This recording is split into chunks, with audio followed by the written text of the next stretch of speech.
Welcome back, everyone. So, more reactions concerning what this NYSC CORP member said concerning Tinubu. She came out and she complained about what is going on in Nigeria, the level of hardship and what Nigerians are going through under this Tinubu government. So in this particular video, this is what is trending from Arise Television. You're going to hear everything they discuss here concerning this matter, especially what Rufai Oseni said. So take a look and hear everything they discussed in this particular video.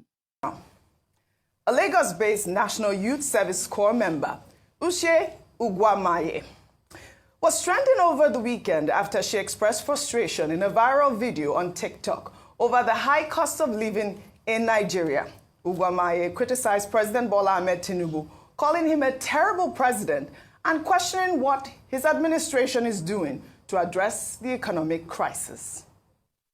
Video, I just want to say to our president, I don't know if there have been any other president that is terrible, but you are such a terrible president.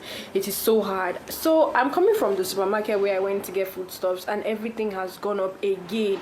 It's just like every single week prices increase. I want to know, what is the government doing about this increment? Is there going to be a particular time where prices will stop going up? Is there going to be a particular time where things are going to go back?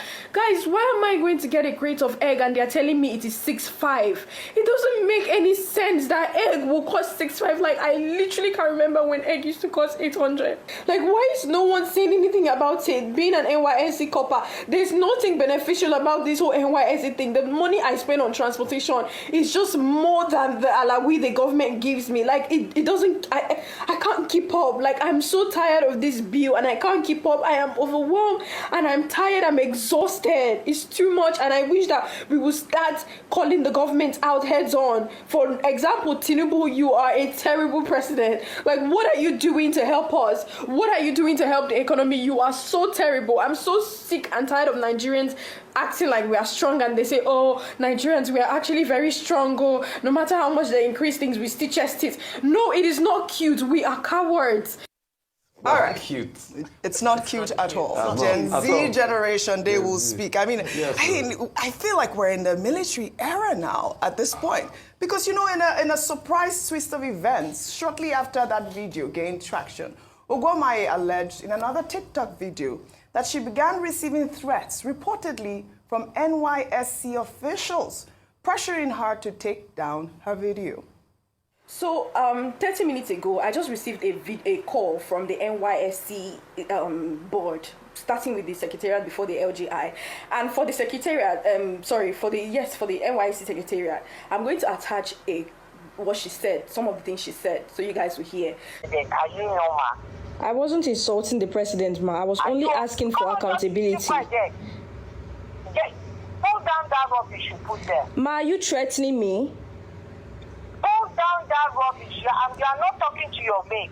She called me and she was shouting and she was threatening me to take down the video.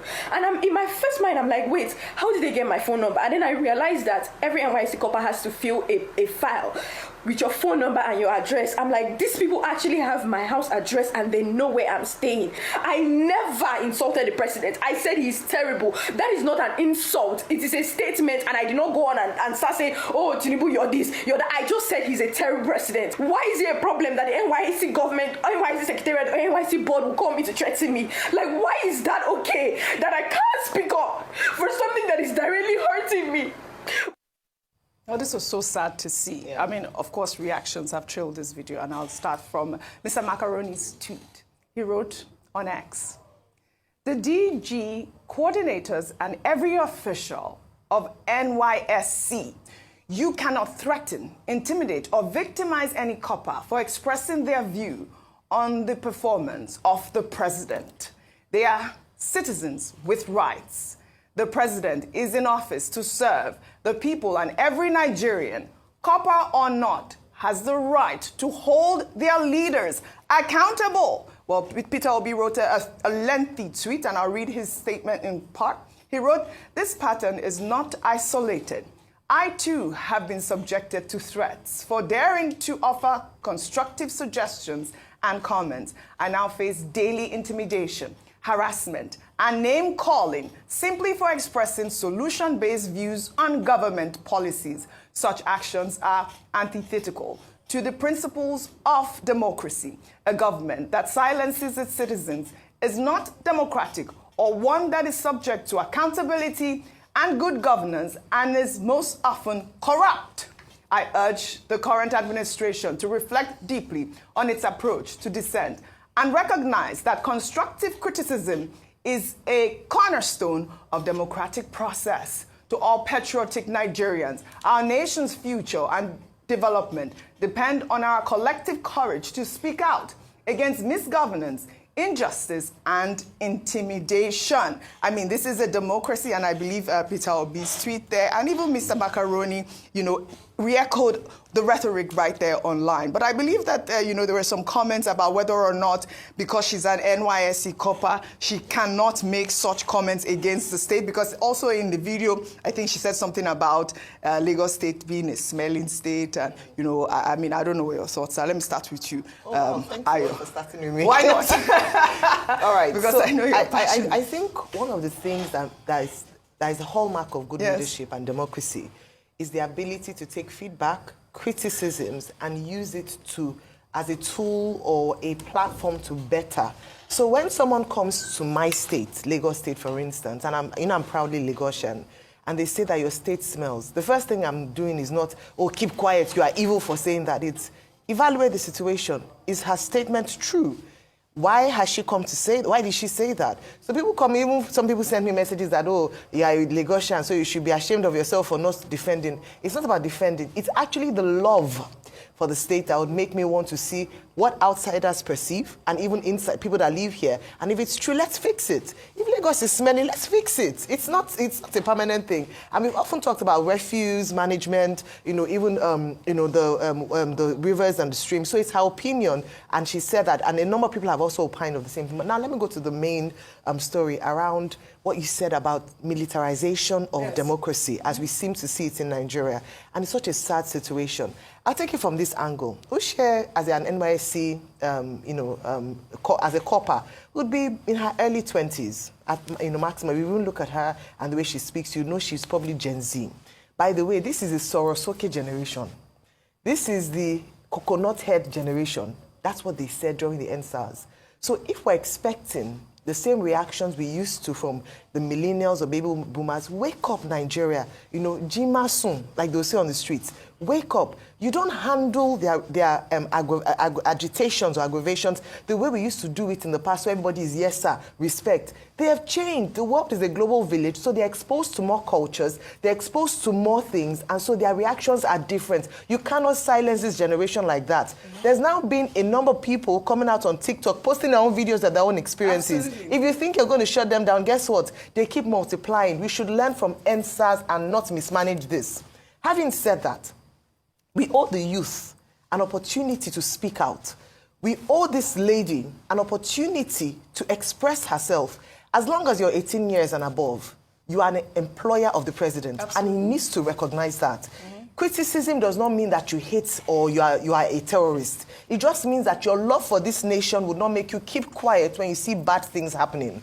Finally, we have seen a number of young people migrating abroad, and the president keeps going out to say that the young, our asset, greatest asset in Nigeria are the youth. Yes. Let's not lose our youth by coming hard, coming harsh and hard on them. Listen to them. They are the future. If they're saying things are bad, listen, take it as feedback, and even call them to a round table. Absolutely. Why are you spending money on a national youth conference if you're not willing to listen to the young people? If the young people take the platforms to speak, there's only as much as you can keep them quiet, and they should find that woman that threatened that woman. Nothing must happen to Shai. Woman that threatened that woman. I think it is very important. But in the video, she made a lot of, she complained a lot, and a lot of people could relate to that. Obviously, she talked about the price of egg. She also talked about electricity. When she came back, they brought her bill. She couldn't even believe that it had gone, like it was double. So one of the reactions, before I come to you, Rufai, one of the reactions that trailed the story is a 2022 video of President Bola Ahmed Tinubu, then the APC presidential candidate,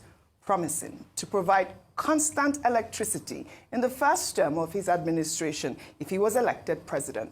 Tinubu said during the campaign that if he didn't deliver on his promise, he should be voted out. Let's take a look. By all means necessary, you must have electricity, and you will not pay for estimated bill anymore.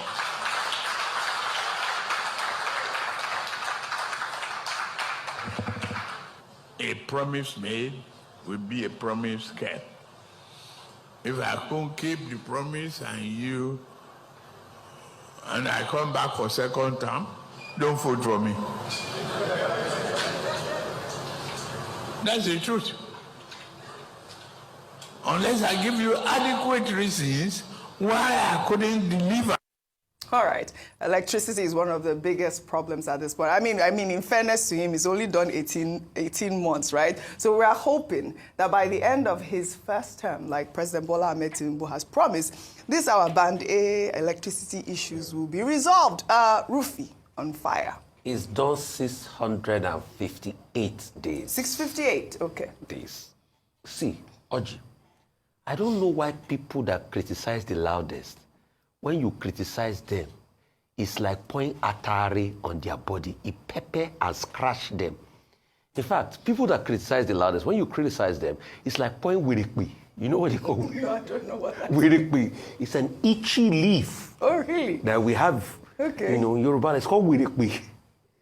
The same APC that shook Jonathan, did give him breathing space, that we're praising as the bastion of opposition, now they are acting like this wirikbi on their body when we criticize them.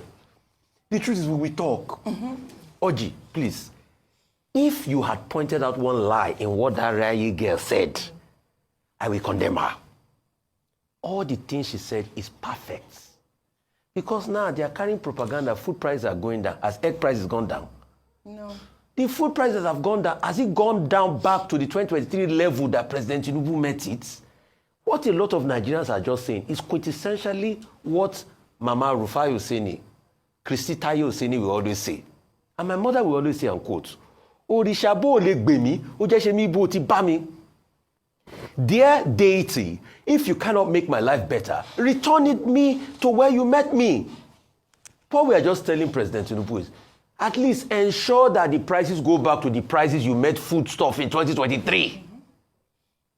The girl is complaining. The girl said this is the first time she's leaving her parents' home. And she has to pay bills herself. But she's now feeling what it is. Cross River Watch, I can't verify that story.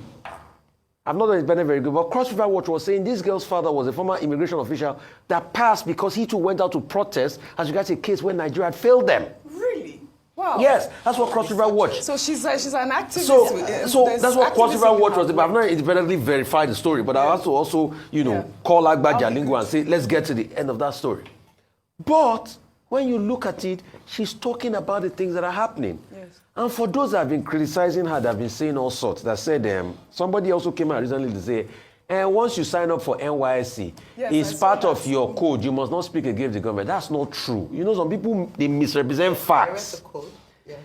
When you check the code, NYSC Act Section 13, it's not an offense under the NYSC bylaws, criticizing the president or the government. So please, those that are misrepresenting facts should forget it. And the same NYSC has the nerve, the unmitigated temerity to threaten this girl. This same NYSC that when you check one of their handbooks, they were telling you then that ensure you have somebody to call when they kidnap you so that you know how to pay ransom. People have been kidnapped in the NYSC. What did the NYSC do? We shared a case the other day. Thank you. Till date, what has happened? A core member has been kidnapped. Did NYSC do anything? No, her parents had to pay for it. Her parents had to pay for the ransom. All right. So this same NYSC, see, please, the truth is, I know criticisms can be like wirikbi on the body of these people. But please, we are saying because we want the country to be better. I don't have anything against the APC or the PDP. We just want a better. If it's better, we'll be the first to praise you. Constructive criticism is key. That's I'd like it. to take this story, Vimbai, before I come to you. In the meantime, former Kaduna State Governor Nasiru El-Rufai was trending over the weekend after he revealed that political leaders were aware of the controversies surrounding President Bola Ahmed Tinubu's academic records in Chicago before the 2023 presidential election, but still supported him. He said they hope Tinubu will replicate his achievements in Lagos at the national level. Well, El-Rufai spoke to BBC Hausa. Let me take some tweets. This is from Simon, who wrote, LOL. El-Rufai supporting Tinubu even with the certificate issues says a lot about El-Rufai's kind of person, and not just Tinubu alone. Politicians are self-centered and care less about the masses. Well, Toby wrote, please do not hobnob with politicians who have crooked past. El-Rufai is #1 on that list. Look at him dancing offbeat here like Judah Iscariot. I believe he means Judas Iscariot. Well, he posted a video. Let's take a look at that video. It's a video back in 2022.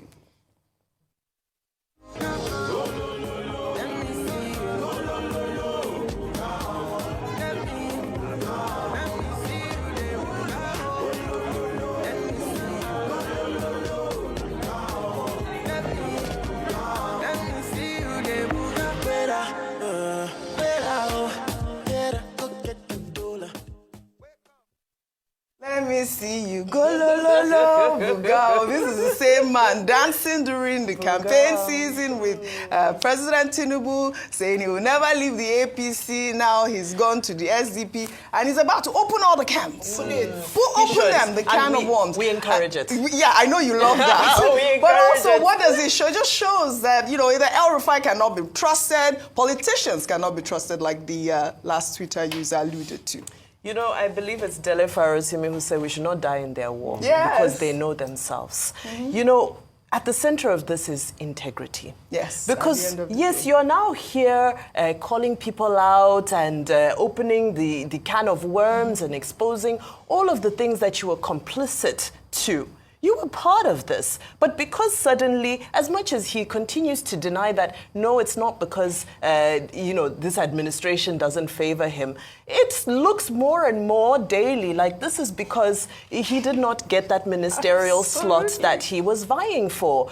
So, I mean, let's see what they're working towards and how this particular strategy towards 2027 will play out. But, Oji, it points back to the issue of we too, as voters, as citizens, need to also focus on issues during elections. Absolutely. As opposed to, you know, I was reading a book called, funny enough, the book is called Dictators, but it's around how leaders have built cults, personality cults, like Donald Trump, like where we get to a point where people are no longer talking about issues. They just sort of blindly follow a personality because of their belief in that person. And really, this is a model that was created in political strategy in order for people not to focus on issues, in order for people to just blindly follow individuals. So I'm not saying there's anything related to a dictatorship here, but what I'm saying is that we're seeing this trend where it's always about pushing personalities. No, it's guys, bye-bye, it's this, it's this, it's this. And it leads to the deterioration of the political space. Now, very quickly on the NYSC, on the Corper and so forth. Oji, I lived in Zimbabwe at a time. I will always speak about my support for Robert Mugabe. But one thing about Robert Mugabe is that you would not dare say his name in public. Even when you said his name in the house, you would whisper, the president, because you were scared of the consequences. That's number one. Number two, Uganda. I spent a lot of time in Uganda. Just dare say Museveni's name in public. You would never, even if you're behind closed doors. M7, the president.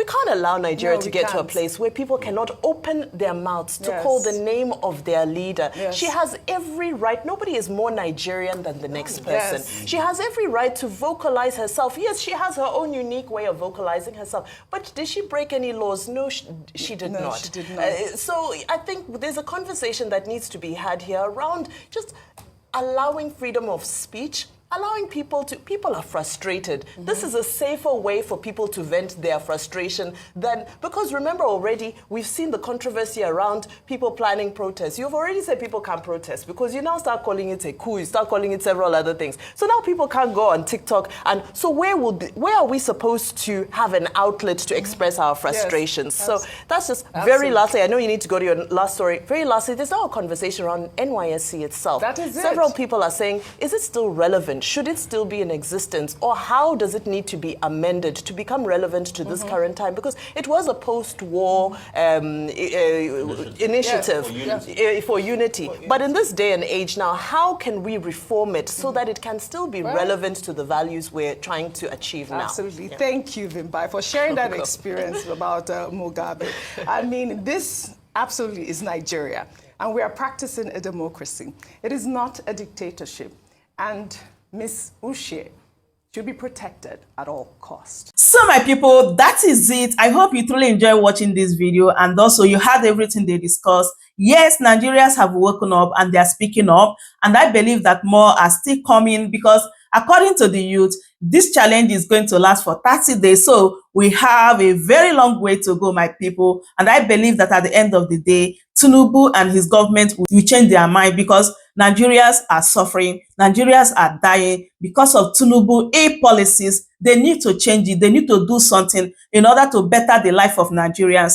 Enough is enough. We cannot take this anymore. So as I bring this update, don't forget to subscribe, like the video, so that YouTube will recommend it for other people to watch. Thank you so much, everyone, for watching. I will see you guys in my next update. Goodbye for now. Welcome to Shammer Senior